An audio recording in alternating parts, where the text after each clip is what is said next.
this is how I do my winter sowing method for my garden. These are things that I'm planting for spring and summer mostly. Some are going to be perennial, hopefully. We'll see how that goes.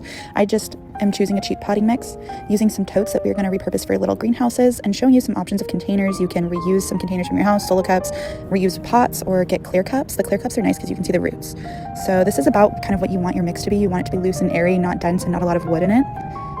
Any mix that consistency will work really well. Or if you need any help, going down to your local nursery and asking them is a great way to figure out what a great seed starting mix is for you. These are some things I'm going to be planting. I made a botanical interest video that kind of goes over all of the seeds that I got and that I'm planting here. It's on my YouTube channel, and I'm just going to use a Sharpie and label some cups. I have some labels made from last year that I'm going to reuse.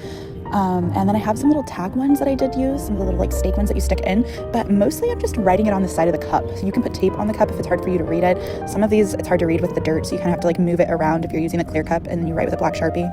And then the reusable containers, it's kind of hard to see. You might have to move it around a little bit, but if the reusable containers still have a label on them, you can kind of just write it over the label, and that's a little bit easier. And I'm just filling all of these with dirt and labeling them, and then you just pop the seeds in. If you need to know the depth of the seed, you can just read the back of the packet that you're planting. I'm doing that here, and that just makes sure that you're getting the correct depth that the seed is planted. Some seeds like to be very deeper, some like to be more on the surface, some like to be sown directly on the surface of the soil. So every seed has different needs, and I'm making sure to add in some pollinator seeds and like plants and starts, just because I really want to make sure that I'm bringing in bees, butterflies, birds. We're taking care of all of our little pollinators. And this is my husband coming outside to see what I'm doing. And I accidentally dropped some seeds, so I'm trying to get them all out of the bottom of this box so that I can get them planted. I really hope that you are inspired and start a garden for 2025. I think it's really important that we all know how food grows and where it comes from and how much work goes into food. I really think that we all should have an appreciation for the cycle of growing food, whether we do it on a large scale or a small scale. I think it's just a really neat thing to know and to be able to do for yourself.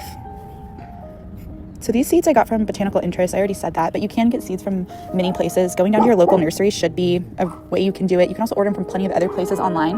In the past, I've ordered from Baker Creek as well. And then we're just going to mist those in. The soil was already kind of moist, but we're just going to mist them all in. And then we're going to be putting the tops on these totes to create kind of a greenhouse effect, and it'll get humid and warm in the sun.